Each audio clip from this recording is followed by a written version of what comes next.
Assalamualaikum warahmatullahi wabarakatuh. Alhamdulillahilladzi ja'alal qalama lil kitabah wal kitabah lil qiraah wal qiraah lil ma'rifah wal ma'rifah lil ibadah wal ibadah lillahi ta'ala. Yang terhormat pimpinan Pondok Pesantren Baitul Izzah Nusantara, yang saya hormati asatid dan asatidah yang senantiasa sabar dalam mendidik kami. Sahabat RRN TV yang dirahmati Allah, puji beserta syukur kita panjatkan kehadiran Allah Subhanahu wa Ta'ala yang mana telah memberikan kita banyak sekali limpahan nikmat, yang terutama nikmat iman, Islam, dan ihsan. Sholawat beserta salam tak lupa kita sanjungkan kepada baginda besar, yakni Habibana wa Nabiyana Nabi Muhammad Sallallahu Alaihi Wasallam. Allahumma sholli wa sallim wa barik alaihi. Sahabat RRN TV yang dirahmati Allah, jika kita menginginkan kebahagiaan, sudah seharusnya bagi kita untuk meninggalkan perbuatan dosa.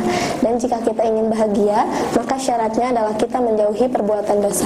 Apabila kita ingin tetap di dalam dosa, maka kita pun akan jauh dari bahagia. Kebahagiaan yang kerap tak bisa dirasakan adalah pertanda barangkali kita sedang beranjak dari kutub kebahagiaan dan beralih ke kutub dosa. Kita patut bersyukur karena Allah Subhanahu wa Ta'ala telah memberikan kita jalan untuk kembali kepada kebahagiaan. Jalan itu ialah tobat, jalan yang diridhoi oleh Allah Subhanahu wa Ta'ala. Ada juga ulama yang mengatakan bahwasanya ada 3 syarat tobat yang baik. Yang pertama, berhenti untuk melakukan perbuatan dosa. Yang kedua, menyesali perbuatan dosa. Yang ketiga, bertekad untuk tidak melakukan perbuatan dosa tersebut di masa yang akan mendatang. Maka dari itu, kita harus memenuhi syarat-syarat ini apabila kita menginginkan tobat dengan sebaik-baiknya. Karena tobat yang sebaik-baiknya ialah tobat yang akan mengembalikan kita kepada jalan kebaikan. Tidak hanya selama menjalani hidup di dunia, tapi kebahagiaan orang-orang yang bertobat juga akan dirasakan di akhirat nanti. Allah Subhanahu wa Ta'ala yang Maha Penyayang selalu menginginkan agar hamba-hambanya berada di dalam tempat keindahan dan kebahagiaan, sehingga menyerukan kepada orang-orang yang berdosa agar bertobat kepada jalannya. Wallahu ta'ala fi Qur'anil Karim. A'udzu billahi minasyaitonir rajim. Bismillahirrahmanirrahim. Qul ya ibadilladzina asrafu ala anfusihim la taqnatu min rahmatillah. Innallaha yaghfiru dzunuba jami'an. Innahu huwa ghafurur rahim. Sadaqallahul azim al-ayat. Yang artinya, katakanlah kepada hamba-hambaku yang melampaui batas terhadap dirinya sendiri, janganlah kamu berputus asa dari rahmat Allah. Sesungguhnya Allah mengampuni dosa semuanya, dan sesungguhnya Allah Maha Pengampun dan lagi Maha Penyayang. Quran Surat Az-Zumar ayat 53. Sahabat RRN TV yang dirahmati Allah, Allah Subhanahu wa Ta'ala telah memberikan ruang bagi kita untuk memilih menempuh jalan yang kita suka. Allah juga telah menyerukan jalan yang baik bagi kita. Sudah sepantasnya kita menempuh jalan yang diridhoinya, yaitu bertobat, agar kita masuk ke tempat yang dicintainya, yaitu surga. Bukan malah kita menempuh jalan yang dibencinya, yaitu ingkar, sehingga kita dicampakkan ke tempat yang seburuk-buruknya, yaitu neraka. Semua hal yang kita dapatkan untuk menggapai kebahagiaan adalah rezeki dari Allah Subhanahu wa Ta'ala. Contohnya, uang yang cukup, rumah yang aman, lingkungan yang nyaman, masyarakat yang harmonis, anak-anak yang berbakti, pasangan yang soleh, dan juga pekerjaan yang berkah. Semua itu dan yang di luar itu adalah rezeki dari Allah Subhanahu wa Ta'ala. Karena pekerjaan kita tanpa seizin Allah, kita tidak akan berhasil untuk melakukan semuanya itu. Dan juga usaha kita tidak akan pernah berhasil tanpa seizin Allah. Sesungguhnya kita lemah tanpa pertolongan Allah. Lantas, bagaimana nasib para pendosa yang dikenal rajin bermaksiat, tapi tetap terlihat bahagia dengan hartanya yang banyak, badannya yang sehat, dan kemewahan yang megah? Mengapa mereka masih bisa terlihat bahagia, sedangkan mereka mendurhakai Allah? Sedangkan orang yang dikenal rajin beribadah, selalu berbagi, tapi keadaannya pas-pasan dan kehidupannya sederhana.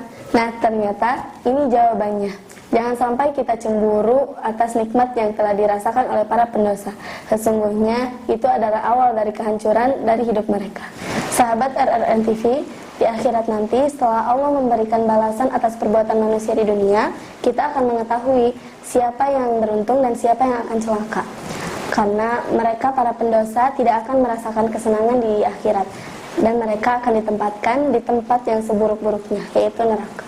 Nah, ada juga orang yang kehidupannya sederhana dan tetap menjaga ketakwaannya kepada Allah Subhanahu wa Ta'ala, yang Masya Allahnya Allah telah mempersiapkan balasannya yang indah di surga, karena dunia tidak akan mampu menampung keindahan yang Allah telah siapkan itu. Allah tahu mereka akan datang kepada Allah dengan keadaan yang sederhana yang mereka jalani, maka Allah membiarkan mereka dalam keadaan itu agar mereka terjaga dari naungan ridhonya Allah. Prinsipnya, al-jaza min jinsil amal.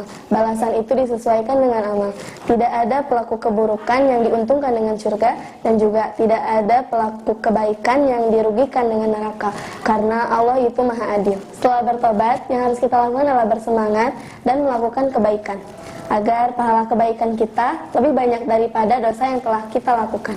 Tidak apa-apa jika kita melakukannya dari hal yang terkecil dan sederhana, asalkan dibiasakan, karena Allah Subhanahu wa Ta'ala akan tetap mencatatnya dan tidak ada satupun yang terlewatkan. Sebagaimana firman Allah di surat Al-Zalzalah ayat 7 sampai ayat 8 yang berbunyi, barang siapa yang mengerjakan kebaikan seberat zarah, dia akan melihat balasannya, dan barang siapa yang mengerjakan kejahatan seberat zarah, dia akan melihat balasannya pula. Sahabat RRN TV yang dirahmati Allah, Allah Subhanahu wa Ta'ala telah memperlihatkan tanda cintanya kepada kita, sehingga kita harus bersemangat dalam mengerjakan kebaikan, karena Allah akan memberikan ganjarannya 10 kali lipat untuk setiap amal perbuatan yang kita lakukan. Sahabat RRN TV, marilah kita menapaki jalan pertobatan ini, kita tinggalkan gelapnya dosa, insya Allah kebahagiaan akan selalu menyertai kita. Semoga di bulan Ramadan ini kita semua bisa diberikan hidayah dan kesadaran oleh Allah Subhanahu wa Ta'ala, dan semoga kita semua dan keluarga yang berada di rumah bisa diberikan kesehatan dan dilancarkan segala urusannya di bulan Ramadan yang penuh berkah ini. Mungkin cukup sekian dari saya, mohon maaf apabila banyak salah kata. Allahumma wfiq ila aqwamit thoriq. Wassalamualaikum warahmatullahi wabarakatuh.